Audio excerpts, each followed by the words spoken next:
Ini keris melati Rinunce, keris koleksi saya pribadi.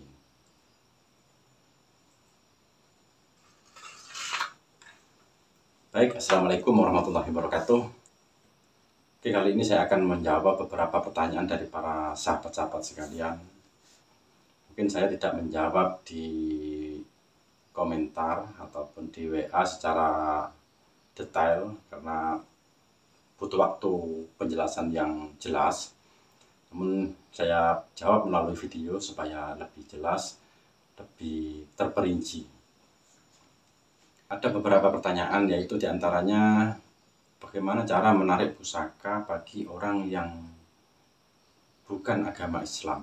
Karena untuk di video saya itu menggunakan amalan-amalan yang Islami, sedangkan yang non-Islam itu bagaimana cara supaya memiliki kemampuan yang sama. Oke, saya akan menjawab. Bagi teman-teman sekalian yang bukan agama Islam juga bisa menggunakan cara olah napas yang ada di video saya, pernah saya jelaskan. Jadi menggunakan olah napas, contohnya bisa dilihat di video untuk lebih lengkapnya, yaitu dengan cara duduk bersila, olah napas segitiga. Jadi tarik napas melalui hidung, tahan di dada, lepas secara pelan-pelan melalui hidung juga, sambil merasakan energi mengalir ke telapak tangan. Dan posisi duduk yaitu dengan cara bersila, tangan di atas paha menghadap ke atas. Tujuannya supaya tangan kita mudah menyerap energi dari alam. Jadi kalau mau jelasnya bisa lihat di video sebelumnya. Sebenarnya selain olah napas, untuk penarikan pusaka juga bisa menggunakan kekuatan pikiran atau dengan cara meditasi. Sebenarnya meditasi juga menghimpun energi, tapi dengan cara yang lebih halus lagi. Karena tanpa olah napas, tanpa puasa, tanpa wirid, kita cukup dengan cara duduk diam, dengan fokus terhadap keinginan yang Anda maksud. Jadi Anda cukup duduk, bersila, tangan menghadap ke atas, fokuskan pikiran Anda kalau Anda memiliki kemampuan menarik benda pusaka. Ini menggunakan visualisasi supaya kemampuan yang Anda miliki bisa terwujud. Nanti yang akan terjadi, tubuh Anda akan memiliki energi dan Anda bisa menguasai ilmu penarikan pusaka. Atau dengan cara meditasi juga bisa, yaitu istilahnya menggunakan kekuatan pikiran, atau dalam bahasa gaulnya yaitu mind power. Tapi saya tidak menggunakan bahasa-bahasa seperti itu karena saya sendiri gak paham bahasa-bahasa gaul-gaul seperti itu. Saya akan menggunakan bahasa kampungan aja supaya mudah dipahami.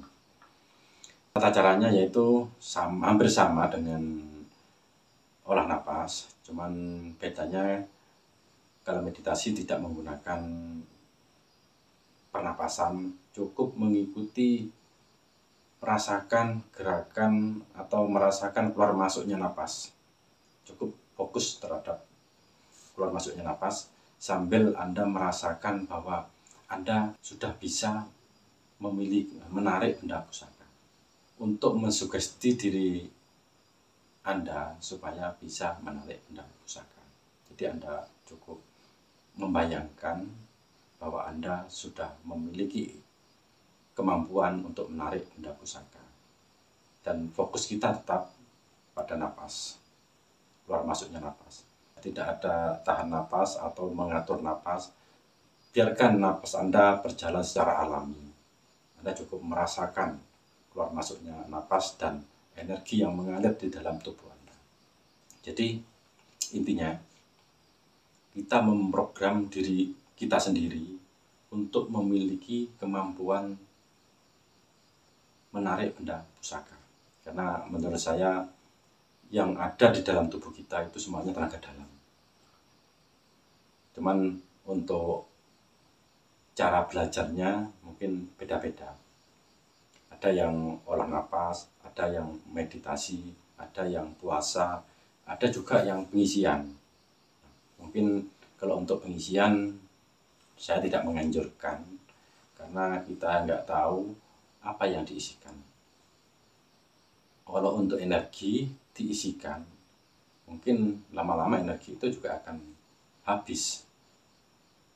Yang dikhawatirkan nanti ada sesuatu makhluk yang dimasukkan, itu yang dikhawatirkan. Kalau makhluk sudah masuk dalam tubuh kita dan kita tidak bisa menguasai makhluk itu, maka kita yang akan dikuasai. Itu yang lebih bahaya. Jadi baiknya kita menggunakan puasa, olah napas, ataupun dengan meditasi. Cuman untuk meditasi membutuhkan waktu yang agak lama.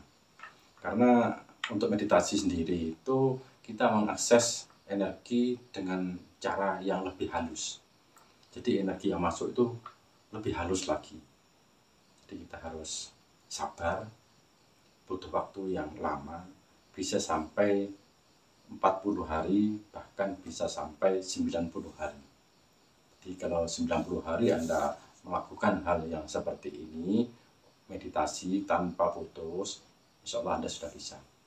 Sudah bisa menarik benda pusaka dan mewujudkannya. Jadi intinya Anda program diri Anda bisa menarik dan bisa mewujudkan. Seperti itu. Untuk pertanyaan selanjutnya yaitu mengenai peradaran. Bagaimana membedakan energi pusaka, energi yang batu dan lain sebagainya. Mungkin untuk menjelaskan seperti ini memang agak sulit, karena yang bisa merasakan itu yang bisa menjelaskan, dan tidak bisa digambarkan seperti apa. Kalau memang kemampuan kepekaan Anda masih sedang, mungkin hampir semua energi itu sama getarannya, ada yang bergelombang-gelombang, ada seperti terpaan angin, ada seperti denyutan jantung itu di telapak tangan, ada juga yang seperti kesemutan, seperti stroke kecil-kecil ya. Jadi untuk membedakan mana benda pusaka dan mana benda batu itu sulit. Namun jika Anda sudah semakin peka, lama-lama Anda akan bisa membedakan, dan Anda sering praktek. Jadi ketika Anda sering praktek, maka Anda akan bisa membedakan. Biasanya kalau yang unsurnya logam, itu seperti ada energi kesemutan, seperti itu. Dan jika yang seperti batu dan benda-benda selain besi, itu biasanya terasa bergelombang, terpaan angin. Jadi seperti itu. Tapi kalau Anda semakin peka, nanti juga akan tahu sendiri. Jadi kalau Anda meradar batu, ya seperti Anda merasa meraba batu. Kalau Anda meradar jenis-jenis logam, besi, keris, dan lain sebagainya, itu seperti Anda meraba logam itu tadi. Jadi untuk jenis kepekaan, Anda sendiri nanti yang akan bisa membedakan. Cuman ciri-cirinya seperti itu. Dan untuk pertanyaan selanjutnya yaitu, apakah semua yang mengamalkan di video ini pasti berhasil? Jawaban saya, tidak bisa. Karena berhasil atau tidak itu tergantung dirinya sendiri, bukan tergantung dengan ilmunya. Ilmu dari siapapun itu semuanya baik, tergantung pengamalnya. Kadang ada yang mengamalkan tapi hanya putus di tengah jalan, ada yang mengamalkan juga tidak sesuai syarat-syaratnya, ada juga yang mengamalkan hanya sekadarnya saja. Jadi keseriusan, keyakinan, ketekunan itu yang menjadikan Anda berhasil, bukan karena tingkat keilmuannya. Jadi seperti itu. Dan juga ada yang bertanya lagi, bisakah keilmuan yang diijazahkan di YouTube atau di media sosial lainnya itu bisa diamalkan? Selagi amalan itu bukan ilmu tentang kedikdayaan, anggaplah tentang kedikdayaan atau ilmu yang digunakan untuk peperangan, boleh diamalkan. Apalagi tentang amalan tentang kerejekian, kewibawaan, tentang penarikan pusaka, itu semuanya bisa diamalkan walaupun hanya melalui ijazah dari video atau media sosial lainnya, bisa diamalkan dan itu aman. Kalau untuk hisib itu juga dilihat dari hisibnya. Hisib apa dulu? Hisib bahar itu kan untuk biasanya untuk peperangan, untuk saat-saat dalam keadaan menghadapi peperangan untuk keselamatan seperti itu harus ada ijazahnya. Karena hisib-hisib yang jenis-jenis seperti itu ada ada batasan, maksudnya ada dosis pengamalan. Contohnya amalan hisib itu cukup dibaca 1 kali saja, tidak boleh lebih. Nanti kalau lebih ada yang kurang mampu pada diri kita untuk menguasainya. Jadi ada batasan karena mengandung energi yang sangat kuat. Dan saya juga pernah diijazahkan dari guru saya tentang hisib. Itu juga tidak dianjurkan untuk membaca lebih dari 3 kali. Karena kalau nanti lebih 3 kali, khawatirnya nanti itu bisa overdosis. Kalau overdosis, ya kita nggak beres nanti kan, karena mental kita yang kalah nanti, batin kita yang kalah energi, tidak sesuai dengan kemampuan yang ada di tubuh kita. Tapi kalau untuk amalan-amalan yang lain dari siapapun boleh diamalkan, karena unsur keilmuannya itu nggak panas, nggak dingin, nggak keras, bisa diamalkan dan aman-aman saja itu diamalkan. Ilmu asma aman diamalkan, nggak masalah, asma apapun, asmaul husna, asma syir, asma kurung, apapun boleh diamalkan. Jadi, sudah ada peredamnya, nggak panas. Jadi itu jawaban saya. Dan untuk mempelajari keilmuan, intinya kalau mau mempelajari ilmu jangan setengah-setengah. Kalau mau belajar, belajarlah yang tekun, yang benar-benar sampai Anda merasakan hasilnya. Kalau Anda belajar hanya setengah-setengah, ya Anda nggak akan berhasil belajar ilmu apapun. Apalagi tentang ilmu penarikan pusaka, menguras energi. Jadi butuh ketekunan, butuh kekuatan batin, kekuatan energi, dan kekuatan pikiran. Dari itu, jika orang energinya sudah besar, namun untuk keyakinannya gak penuh, nanggung, tidak akan bisa untuk menarik. Jadi supaya bisa menarik energi besar, keyakinan benar-benar yakin, sepenuhnya keyakinannya, baru Anda akan bisa menarik.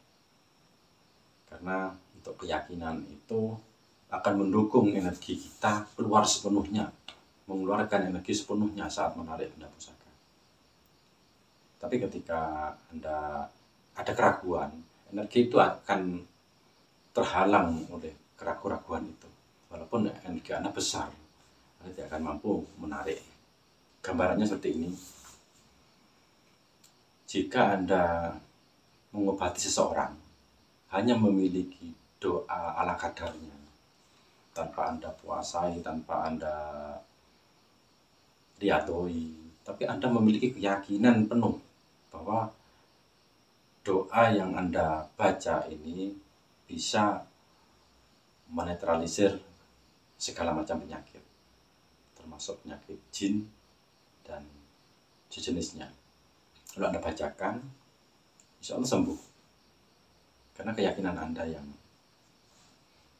menjadi energi yang full. Satu contoh lagi, jika Anda masuk ke tempat yang angker, jika Anda ragu-ragu, mending Anda jangan teruskan masuk ke tempat yang angker. Karena saat Anda ada keraguan, energi itu akan terhalang. Jadi tidak bisa melapisi tubuh Anda. Sehingga Anda akan mudah keserang oleh hal-hal gaib yang ada di tempat angker itu. Tapi walaupun Anda tidak memiliki pembentengan apapun, tapi Anda memiliki keyakinan yang sangat kuat bahwa Anda tidak akan bisa ditembus oleh makhluk-makhluk atau diganggu oleh makhluk-makhluk yang di tempat angker itu. Yakin Anda, karena lillahi ta'ala Anda melalui tempat itu atau masuk di tempat itu untuk hal sesuatu apapun, insya Allah aman. Karena Anda memiliki keyakinan yang sangat kuat. Jadi intinya, ilmu pemberdayaan diri, apapun bentuknya, itu akan berhubungan langsung dengan kekuatan pikiran. Baik tentang penarikan pusaka, tentang pengobatan, dan lain sebagainya. Apalagi tentang kerejekian juga, untuk menarik kemakmuran, itu juga sangat berpengaruh sekali kekuatan pikiran itu. Makanya untuk meditasi itu sangat penting sekali, sangat perlu sekali. Tujuannya meditasi itu untuk meningkatkan keyakinan kita. Makin kita sering meditasi, pikiran kita akan semakin yakin, fokus, dan tenang. Karena kalau orang sudah tenang, itu mudah mengontrol situasi. Tapi ketika Anda nggak tenang, apalagi ragu-ragu, tidak akan bisa menghadapi keadaan. Walaupun Anda memiliki kemampuan yang hebat, ilmu yang tinggi, tapi ketika menghadapi musuh, pikiran Anda nggak tenang, hilang semua ilmunya, nggak akan bermanfaat, nggak akan bisa digunakan. Jadi hanya tinggal energi saja, tapi nggak bisa digunakan. Maka dari itu, bagi yang hobi meditasi, sering-seringlah lakukan meditasi. Yang hobi pikiran, sering-seringlah berpikiran. Karena dalam bahasa umum meditasi, dan jika dalam bahasa Islam itu tafakur. Dalam bahasa, nggak tahu lah, luar negeri itu juga macam-macam, banyak jenisnya. Tapi intinya sama. Tujuannya menenangkan pikiran. Nggak mudah untuk menenangkan pikiran itu. Juga butuh berdiam diri. Makanya orang dulu-dulu sampai ke atas-atas bukit, atas-atas gunung. Tujuannya bukan nggak ada tempat lagi. Karena di mana orang itu yang lebih disukai, biasanya di situ orang itu akan menemukan ketenangan.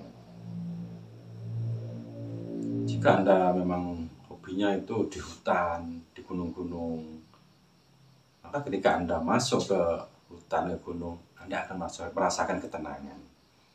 Itu belum melakukan meditasi, apalagi ketika Anda duduk itu meditasi atau wiridan pikiran, Anda akan semakin tenang dan mudah menemukan titik keheningan.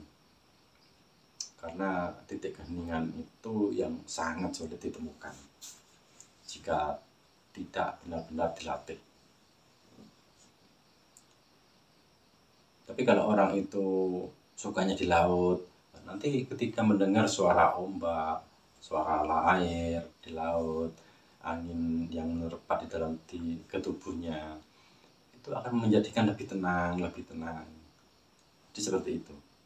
Bukan kenapa harus di laut, kenapa harus di gunung, di masjid juga bisa. Memang ada orang yang lebih fokus di dalam rumahnya, lebih fokus di dalam masjid. Nah, itu tergantung cara kita, di mana tempat kita untuk lebih tenang. Kalau saya biasanya kalau di pantai, di gunung, itu di hutan-hutan saya memang lebih tenang karena jauh dari keramaian. Tujuannya itu, jauh dari aktivitas manusia, itu yang dimaksud. Karena semakin jauh dari aktivitas manusia, kita akan lebih tenang. Tidak ada rasa yang terdengar, terganggu, ataupun yang lain-lain. Tapi kalau di masjid, kadang kita mau melakukan pikiran, ada orang masuk, ada orang manggil, ada orang pikir yang lain yang mengganggu konsentrasi kita. Jadi seperti itu. Mudah-mudahan apa yang saya sampaikan sedikit ini bisa bermanfaat dan jadikan yang kurang baik itu sebagai tontonan dan yang baik jadikan tuntunan. Akhir kata, assalamualaikum warahmatullahi wabarakatuh. Salam jumpa kembali.